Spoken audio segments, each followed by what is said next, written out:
Здравей, Христо! Радвам се да си не на гости. Заповядай, да ни е комфортно. Камелия не дойде, за това съм аз тук. Мислихме за Камелия, обаче не знам кое е новия хит и се объркахме малко, тъй като не следим тенденциите. Всъщност, една голяма част от тези хора са тук заради тебе. Поне на мен 3 пъти ми звъняха на събитието на Христо, мога ли да се запише? Вика, може, няма проблеми. Така че до някъде има частта. Digital for Plovdiv стартира 2016 година от едно събитие на шега като това. После стигна до 800 човека мрежа, а на втората и на третата година имаше точно 2 от Пловдив посетители на това събитие от 500. Беше уникално. Сега пак е много пълно от цяла България, от Пловдив са малко. Но ние като почнахме... Колко човека са от Пловдив? Може ли да... браво. Те са платената публика, за да може да притиснем софиянци.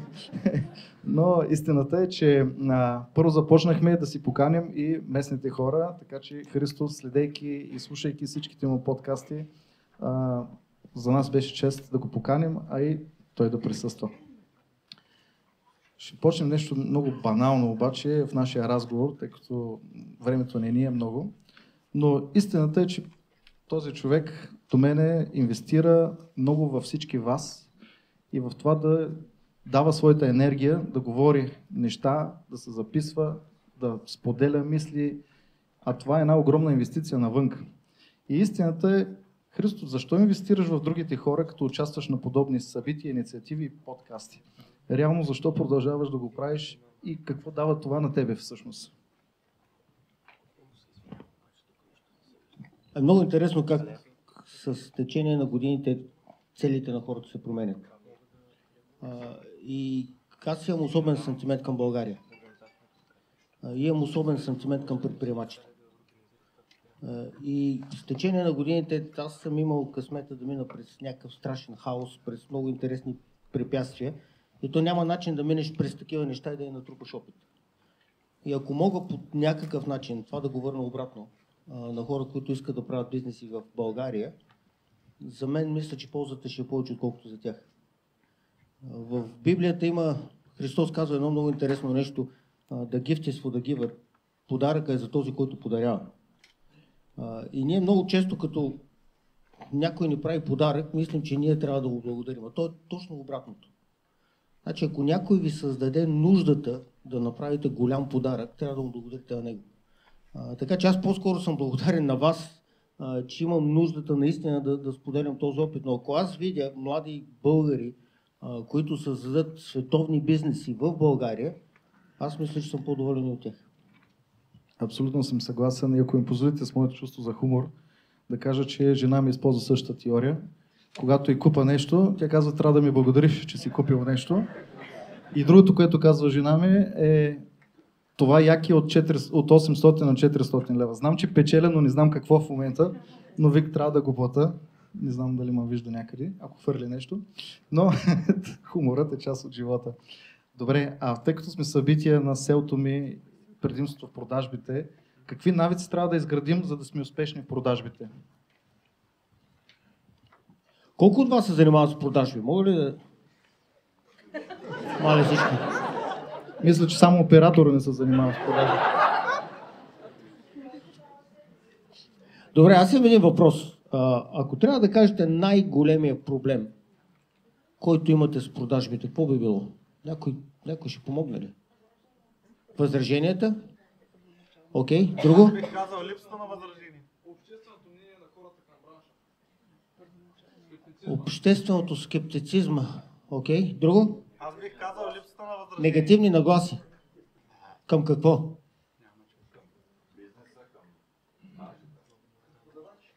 Към продавачите? Хората обичат да купуват, не да им се продава. Интересно.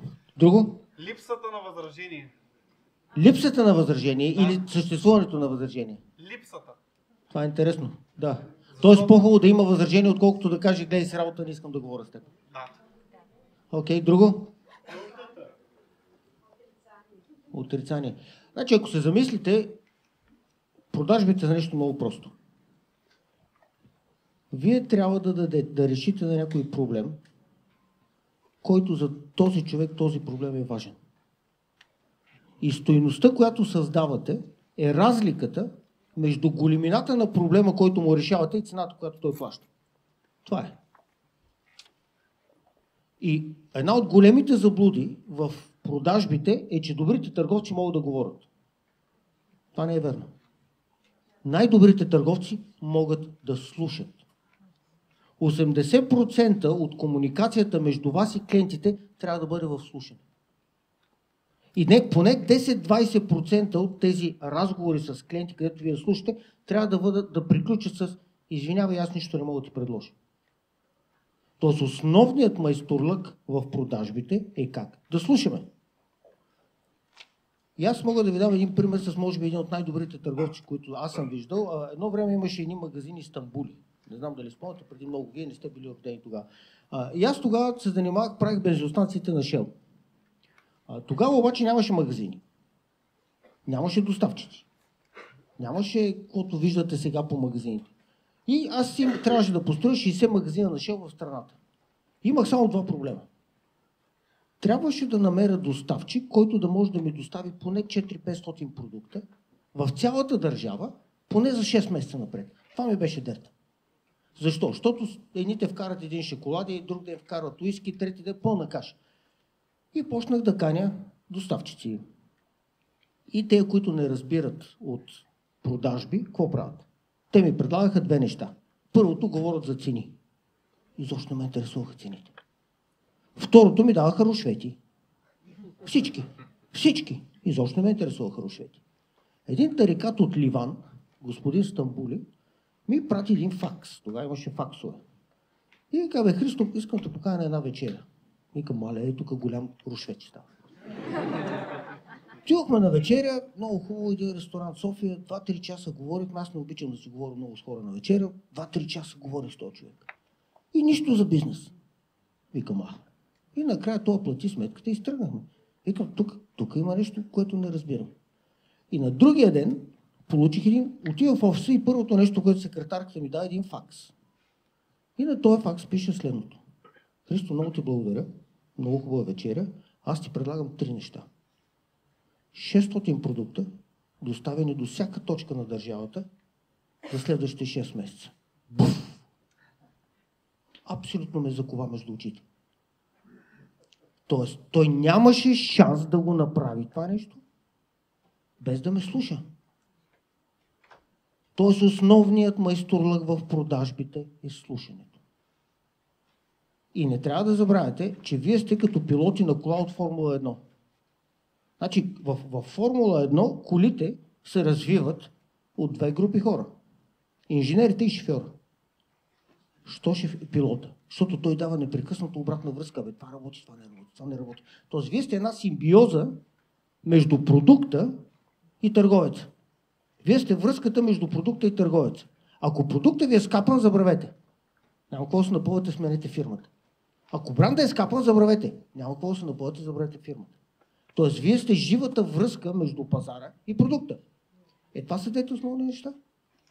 Значи, вие трябва да може да слушате и трябва да може да връщате обратна връзка, как да се променят непрекъснато продукта. Хората не купуват продуктите. Хората купуват това, което продукта ще направи за тях. Хората не купуват продукта, хората купуват резултата от продукта. Тоест, вие трябва да разберете първо, този човек аджиба, какво иска от тази работа? Кое му е най-важно? Коя е стойността, която аз мога да му създам? И аз мога да ви дам един пример с Nordstrom. Nordstrom е една много голяма верига магазини в Щатите.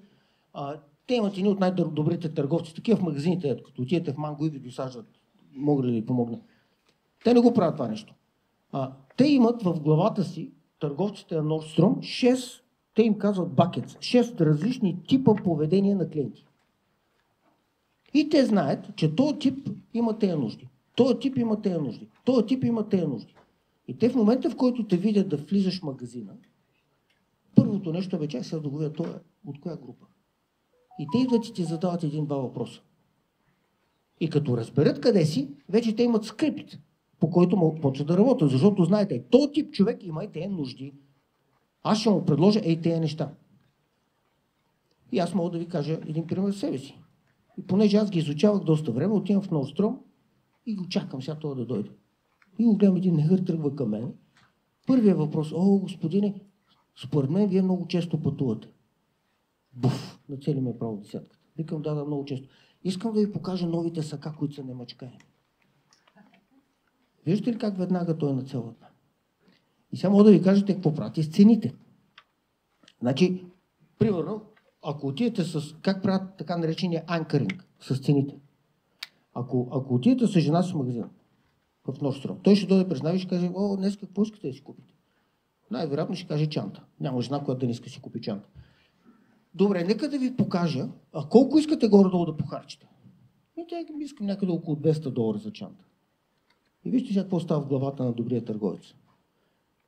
Нека да ви покажа най-новата колекция. Тя е малко по-скъпа, обаче искам само да ви я покажа, защото са супер. И той хваща жена ви за ръката и я води на едни чанти, де са $1000-1200. Мале, и ти се изпотяваш целият през това време. Разбирам те. Показва чантите и след това казва: но нека да ви покажа едни, които са също много хубави. И отива на $300-350 чанти. И познайте какво става 5 минути по-късно. Вие сте на касата с чанта за $300. Тоест, той първо нацелва какво иска, второ прави анкъринг на нещо, което е много по-високо, така че да направи това, което след това ще й предложи, да изглежда ефтино. Нали виждате, че добрият търговски разговор е танго, обаче не сте вие водещия. Водещия е клиента. И затова добрият търговец трябва да предразположи клиента да говори. И всеки път, когато преговаряте за нещо, вие преговаряте за две неща. Едното е цената, другото е отношенията. Цената и отношенията. Цената и отношенията. И всеки път вие трябва да зададете въпроса: аз това е: искам ли да работя още 2 години? Или искаме и сега да го закува, както ресторант на Слънчев бряг с гадни кебабчета, пък след това да прави каквото иска. Значи, цената и relationship-а, и взаимовръзка, това са двете неща, които се преговарят. Абсолютно съгласен. Ние като стартирахме, правихме подобни инициативи, да чувстваме хората да го правим, обаче това почва да се връща във времето, а не тръгваш веднага с най-големите неща, които можеш да предложиш. Нека да ви дам един пример. Мога ли да използвам теб? Разбира се. Да речем, че аз съм агенция за... продавам туристически услуги. Искам да му продам нещо на него. Нека те питам, последните 3-4 години, коя беше най-хубавата почивка, на която си ходил? Жена, кажи, че аз не помня. Във Варна при Презон. Не, бяхме в Силикон Вали, представлявахме България на стартъп World Cup и беше много интересно в Сан Франциско да обиколим Лас Вегас, Лос Анджелес. Беше наистина интересно изживяване. А кое ти хареса най-много? Хареса ми, може би, това да видя нещо малко по-различно. По-различно от кое? От Европа. По-различно като изживяване. И хареса ми, че не ми хареса изживяването там.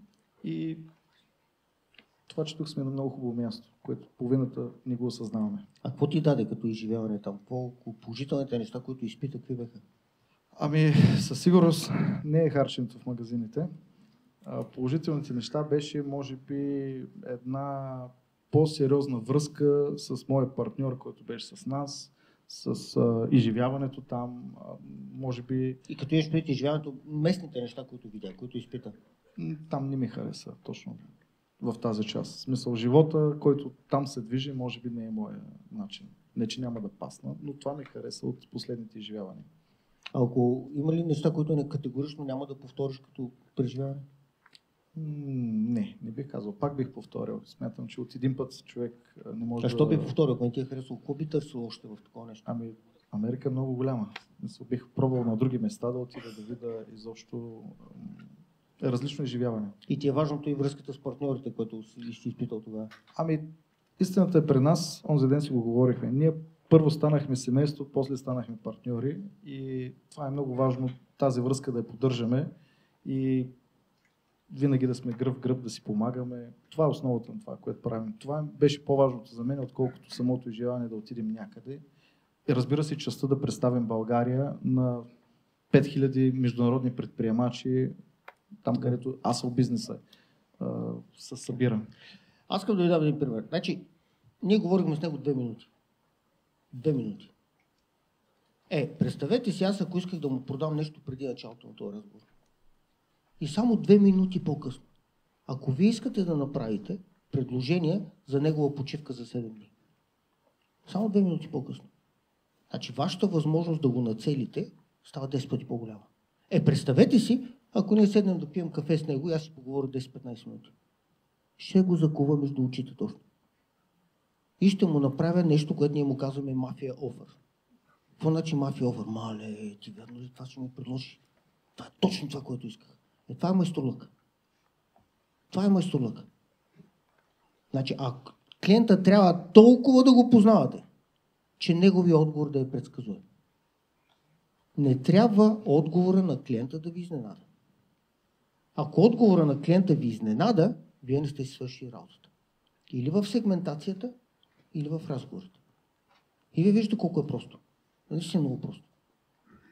Подкрепям тезата, поне моят така дългогодишен ментор, Бог да го прости, казваше: имаме една уста и 2 уши, така че математиката е ясна, всеки сам да си прави сметката. Но, продажбите някой път стават, някой път не стават. Понякога изобщо не се движим на никъде, докато го правим. Според теб, как да мотивираме екипа си за успех? А и не само екипа, как да мотивираме себе си, за да продължим да правим това, което правим?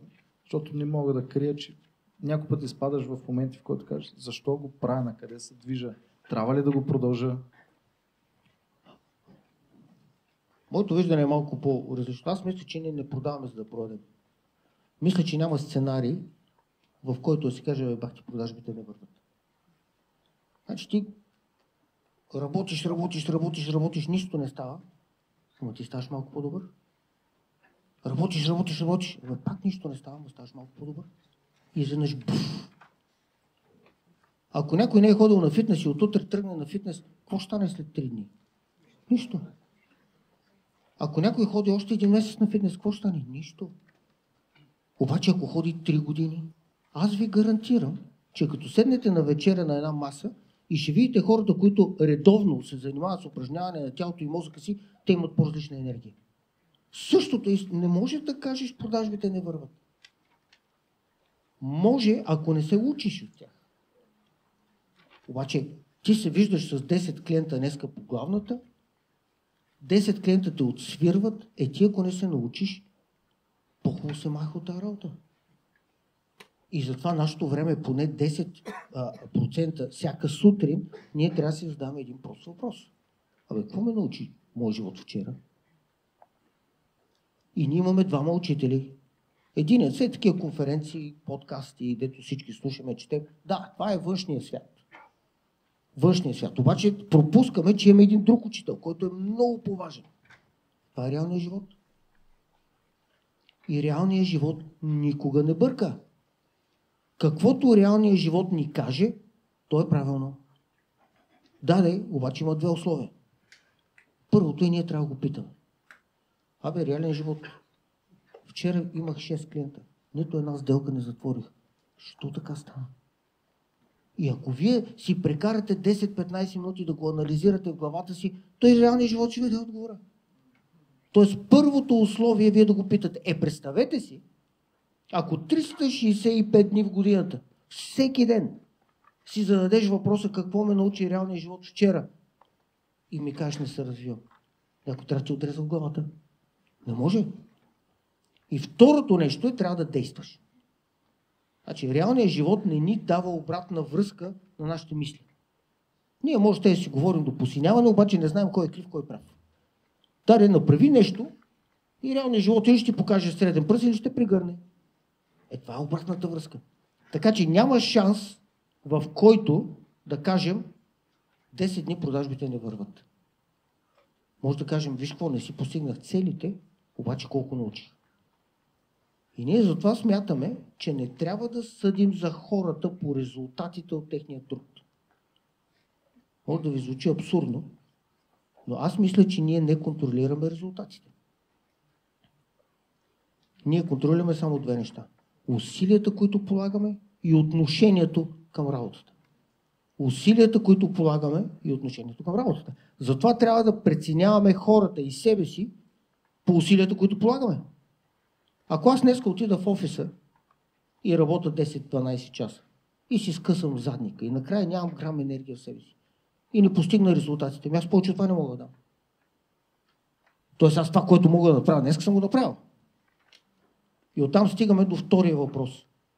Ако някой има нужда от мотивация, го изгонете от екипа. Ако някой има нужда от мениджмънт, го изгонете от екипа. Работата на лидерите не е да мотивират хората. Работата на лидерите е да намират хора, които са вече мотивирани. Моята работа е да намеря хора, които имат трънчето в дупето, които имат искрата в очите, искат да се развиват не за Христо или за Fast Track. Nobody gives a shit за Христо или за Fast Track. За себе си. Първото нещо, което трябва да търсите в хората, които не имате, е тая искрица. Те да трябва да искат да се развиват те самите. Тоест, ако си Иван и си на 25 години, ти като си затвориш очите, трябва да си представиш Иван на 40. И той Иван на 40 трябва да ти е толкова готин, че той да ти дава енергия всяка сутрин. Да нямаш търпение да станеш. Добрите хора имат непрекъснатото усещане за спешност. Непрекъснато. Винаги да не им е къс, винаги бързат за някъде. Няма да видите ултраамбициозен човек, който да ходи бавно. Няма такъв филм. И аз мога да ви дам един пример. Представете си един град в света, който винаги сте, примерно, Токио, да речем. Всички много сте мечтали да отидете в Токио. Искате да отидете в Токио, четете книжки, гледате подкасти, касне ви птичката работа, един ден може да прекарате само 2 дни в Токио. Качвате се на самолета, отивате в хотела, нямате търпение да се събудите. Имате в главата си 50 неща, притеснявате си, че няма да ви стигнат 2 дни. Ставате сутринта в 5 часа сутринта, пиете едно кафе и газ. Ще седнете ли да се шматкате? Не. Ще седнете ли да блеете? Не. Ще трябва ли някой да ви мотивира? Не. Що? Защото имате много малко време да направите много интересни неща. Така е живота, бе, хора. Така е живота. Разликата е, че не са 2 дни, ами ние имаме 40-50 години активни. Ти ако нямаш амбиция за себе си, аз ли да ти го дам? Шефа ли да ти го даде? Ако ти не искаш да станеш най-добрия баща, или най-добрия мъж, или да се грижиш за децата си, да се грижиш за жена си, или да правиш еди каква си къща, или да отидеш еди къде си на почивка, или да научиш нещо по... Аз ли ти го дам? Не е моя работа. Другото нещо е, че добрите хора нямат нужда от менеджери. Добрите хора имат нужда само от 2 неща. Някаква мечта, в която те да повярват, и доверие. Това е. И затова всички хора казват, Стив Джобс беше голям задник, той изобщо не можеше да работи с хора. Аз не мисля така. Аз мисля, че основният талант на Стив Джобс беше хора. И ще ви обясня що. Беше ли задник? Беше. Беше ли много лош менеджер? Беше. Обаче добрите хора нямат нужда от това.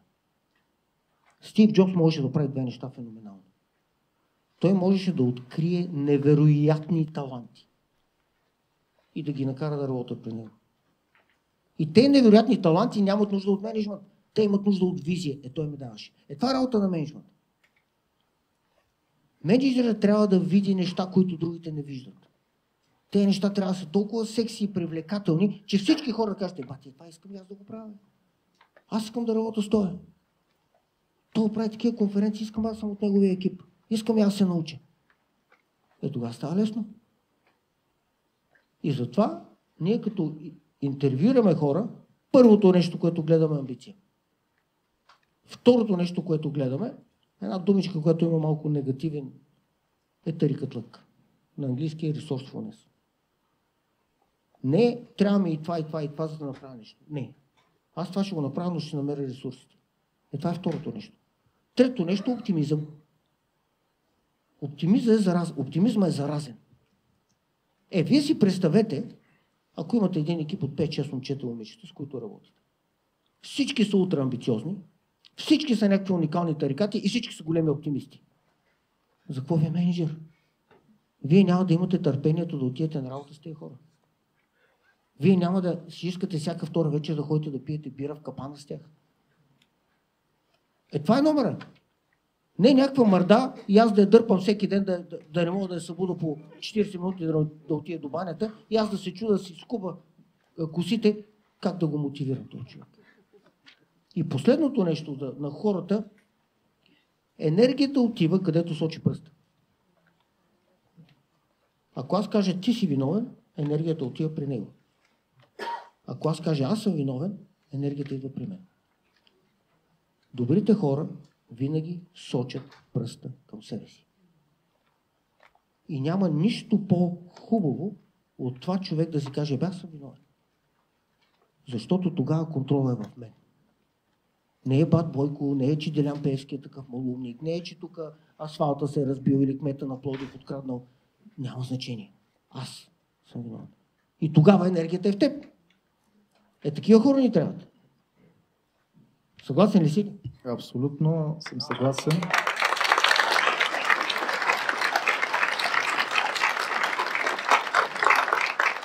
Аз имам една подобна методика като наемаме за хора, тъй като аз не съм най-добрият експерт, когато наемам, но гледам за едно нещо, което подкрепя твоята теза. Гледам го човека, като говорим за тази работа. Ако очите му светят като фаровете на ЗИЛ, значи този човек може да работи. Ако не му светят, какво ще ми дадеш, започне разговора, не се получава. Хора, докато станеш на 30, ти нямаш нищо, което можеш да предложиш. Не можеш нищо да искаш. Докато станеш на 30, ти имаш само едно нещо, енергия и ентусиазъм. И докато станеш на 30, трябва да си скъшеш задника, не да печелиш пари, а да се учиш. Тоест единственият ти въпрос е, шефе, какво ще науча? Аз мога да ви дам един пример с боровинки. Значи боровинката е един от най-хубавите плодове, най-полезните плодове за човешкото тяло. Но има два вида боровинки. Едната е боровинка, която е израснала в чукарите горе, в планината, по камъните, която се бори, няма вода, няма достатъчно слънце и стане една келева малка боровинка. Другата е боровинката, която расте в оранжериите. Не е лесно, хубава почва, водичка, торче, една хубава голяма боровинка. Първата боровинка има 18 пъти повече по-хубави хранителни стойности, отколкото втората. Ти не можеш да станеш тая боровинка с сериозна устой и човешки качества, ако животът ти е лесен. Тоест, докато станеш на 30, трябва да си благодарен на шефа, ако всеки ден на края на деня ти се реве. Що ти нямаш какво да губиш? Какво ще загубиш? Ти нямаш нищо. Имаш само енергия. Само енергия. И като търсите работа, ужасявам се, като дойде младо момче или момиче и почне да говори за 200-300 лева. 500 лева разлика в заплата. Какво ще ти промени живота? Ще отидеш 2 пъти повече тук в капана ли? Голям прас. Обаче, ако попаднеш на правилното място, с правилния шеф, където всеки ден да ти пука гърба от работа и от учене, ти не ли сечеш каква пушка ще станеш на 30 години? Това трябва да искате от първата работа. Не да се борите за 200-300 лева повече. Аз ще ви дам един пример. Ние правихме търговски екип в Китай. 1000 човека търговци имахме в Китай. И търсих селс менеджер. И дойде едно момче и аз винаги ги питам колко пари искаш. И дойде едно китайче, толкова високи. Викам, Хуан, колко пари искаш? Нищо не искам. Викам, базикаш се нещо смесе. Как нищо не искаш? Не, вика. Китай ми казаха Бао Бо Уей. Това ми беше китайското име, което значи голям бял чичо. Вика, мистер Бао Бо Уей, дай ми 2 месеца да работя, да ти покажа какво мога и след това ти ще прецениш колко да ми платиш. Викам, пак. То ми скри топката. И накрая, ако примерно си мислих, че ще му давам 1000, аз му давам 1500-1600. Този ми скри топката. И вие трябва да знаете, че вашето умение да преговаряте за заплата се увеличава с всеки ден, който сте в работата, ако си вършите добре работата. В първия ден вие нямате никакво основание за преговори. Ела при мене. Скрий ми топката за 3-4 месеца. Покажи ми колко можеш. Направи ме зависим от тебе. Създай някаква стойност, която, ако сега той Иван, ако се махне, моят бизнес ще пострада зверски. Тогава ела да говориш за заплата. Тоест първо дай, за да можеш да вземеш повече. И не знам кой, може би ние старите и родителите го създадохме на това младо поколение, усещането, че някой за нещо ви е длъжен. Никой за нищо не ни е длъжен. И сега 3-4 дни се чувствате зле. Mental health issues. Бърнаут, стрес. Ние това викаме живот. Естествено, че една седмица няма да си добре. Естествено, че понякога 3 месеца няма да си добре. Естествено, ще се влюбиш, ще се разлюбиш, шефът ти ще е задник, няма ти хареса работата. Голяма работа. Всяка сутрин се благодаря за това, което става.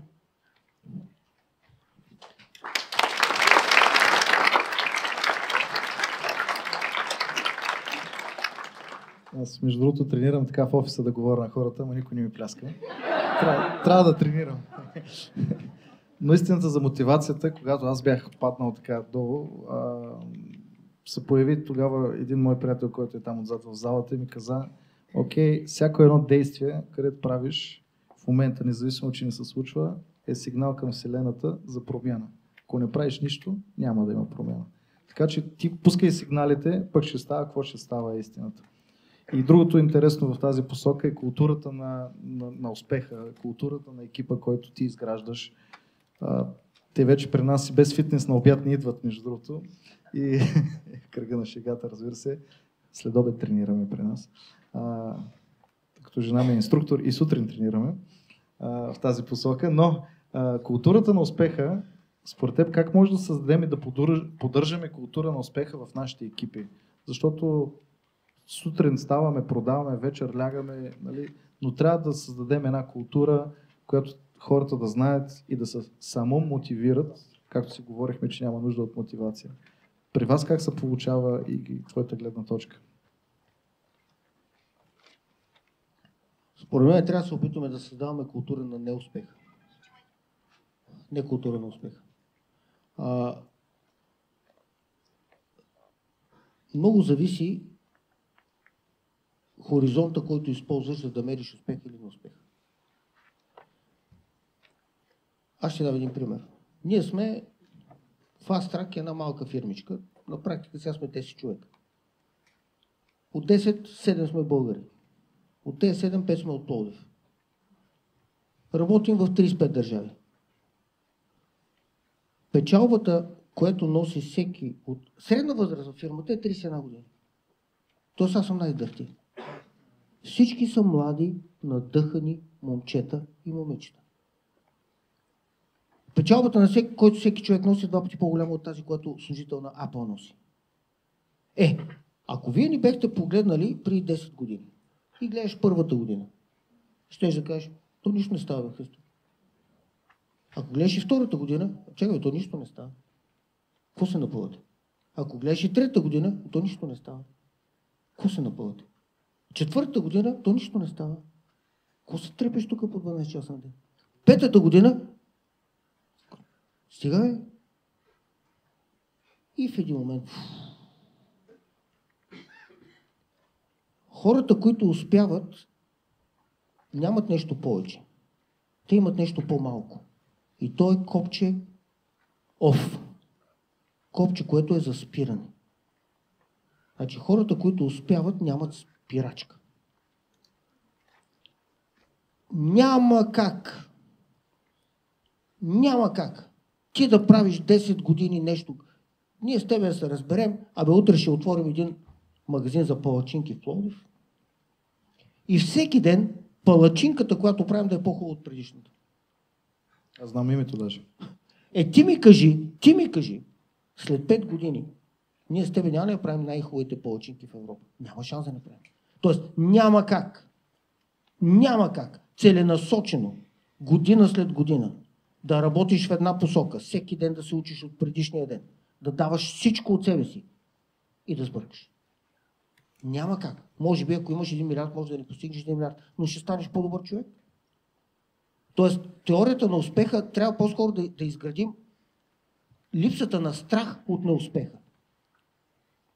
Липсата на страх от неуспеха. Това е нещо, което е трагичното. И затова ние в нашия офис имаме едно правило.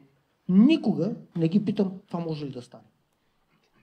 Винаги се питаме, какво трябва да направим, за да стане. И ти като си зададеш така въпрос, виж, че всичко е възможно. Да, някой нещо ще ми отнеме 8 години, някой ще ми отнеме 3, някой може да стане утре.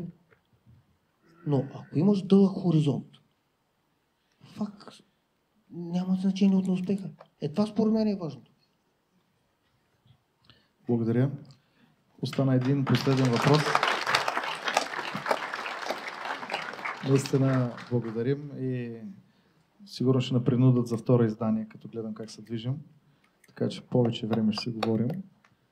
Но последният ми въпрос е до някъде свързан, може би, и с нашето развитие и разбира се с всичко това, което правим, защото ние трябва да го поддържаме, да го развиваме.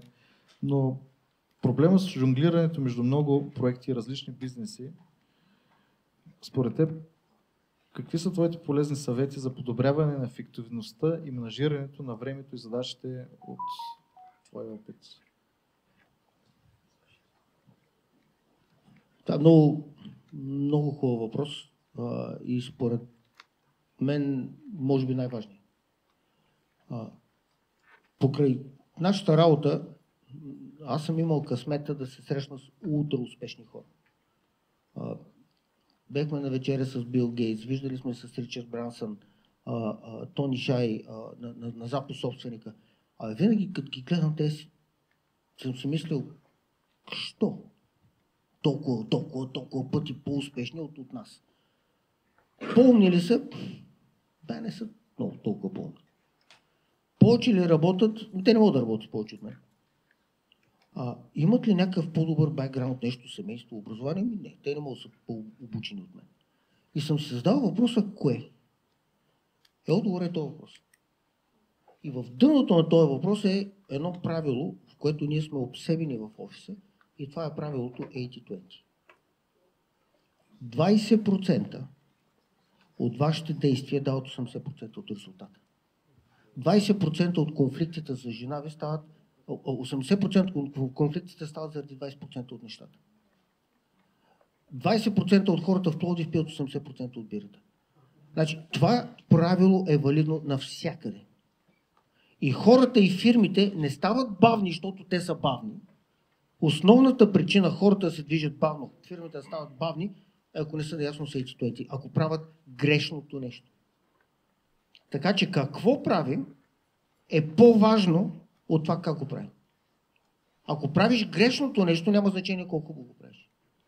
Тоест първото правило, за да решим този казус, е какво трябва да правим. И как да се определя приоритетите. Приоритети не значи аз ще направя тези 5 неща утре. Приоритети не е списък от задачи. Приоритети е какво ще направя първо. Първо. Затова не можеш да кажеш, нямах време да си изпълня приоритета. Не, приоритета е това, което правиш първо. И това е едно мисловно упражнение. За съжаление, първата част на това мисловно упражнение е да имаш кристална яснота къде искаш да стигнеш. И аз ще ви дам един пример. Сутринта се събуждате, имате 10 неща в главата. И трябва да решиш кое от тези неща е приоритет, т.е. кое да направиш първо. Много просто. Ако ти имаш кристална идея, Любо къде иска да е след 10 години, това ти е филтъра. Слагаш ги всички тези 10 неща и се задаш един прост въпрос. Кои от тези 10 неща, ако свърша днес, аз ще направя най-голямата крачка към този Любо, дето искам да бъда. И е готово. Тоест това е първото условие. Второто условие е развитие на този инструмент. На мозъка. Какво на мозъка? Умението на мозъка да мисли само за едно нещо в един момент.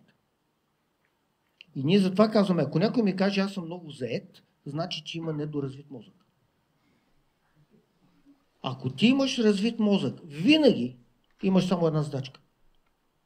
Ако някой ми каже, че е стресиран, той ми казва, че има недоразвит мозък. Защото ние за какво се стресираме? Аз сега работя за това, мале, аз имам още 5-6 задачи, няма ми стигне времето. Тоест аз не мисля за сега, аз мисля за бъдещето. Или мале, с нощи, какво стана вкъщи, как ще се оправя от тая каша? Аз не мисля сега, аз мисля за миналото. Тоест, ако ти имаш абсолютно развит мозък, умението да се фокусираш за определен период от време, във всеки един момент, ти имаш само една задача. Колко хубаво. Тоест, това са двата елемента. Дали избираш правилната задача, тази, която ще направи най-голяма крачка в посоката, която искаш, и второто е дали си развил този инструмент, да можеш да се фокусираш. Но този инструмент иска работа. Ти ако искаш да имаш бицепси, какво правиш? Ти еш фитнеса. Ако искаш да имаш развит мозък, то същото. Колко от вас си казвате, всеки ден по половин час си тренирам мозък? Абсолютно. Но в края на нашия разговор, нещо, което се сещам, че в момента ние какво направихме? Заредихме залата с енергия. И тази енергия, и всъщност това нещо, което Христо ви дава, е да го използвате и да го приложите, а не да остане само в ушите. Там ще дойде резултата. Моля се едно последно обращение към хората, да завършим днешната дискусия. Ако имаш да им пожелаеш нещо.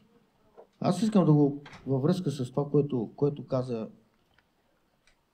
Ние в момента, днешно време, не страдаме от липса на информация.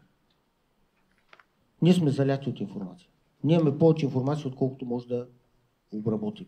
Имайте предвид, че единствената полезна информация е тази, която ни променя поведението. И информацията се дели на два вида. Информация за забавление и информация за промяна на поведението. Когато се забавляваме, ние консумираме време. Представете си времето един портфейл, който имаме в джоба. И този портфейл всеки ден намалява. Всеки ден намалява. Значи вие днеска сте тук, този ден никога няма да се върне повече за вас. Край. Независимо дали сте на 60 години като мен или на 30, или няма значение. Този ден е заминал. Това е портфейла. Вие взимате една банкнота от портфейла и я хвърляте. Внимавайте какво правите с този портфейл. И за мен е добре прекаран ден, когато на края на деня си изцедил всичко от себе си като лимон. Ама да нямаш грам физическа и психическа сила. Удриш възглавницата, 30 секунди по-късно си мъртъв. На другия ден ставаш нов ден. Това е моето пожелание към вас. Наистина да успеете от всеки ден да изцедите всяка капчица сок, което Господ ни е дал. Благодаря. Искам да благодаря и аз от всички. Знам, че има въпрос, но ще го отговорим в коридорите. Нека да продължим с следващата част. Благодарим ти сърдечно, Христо.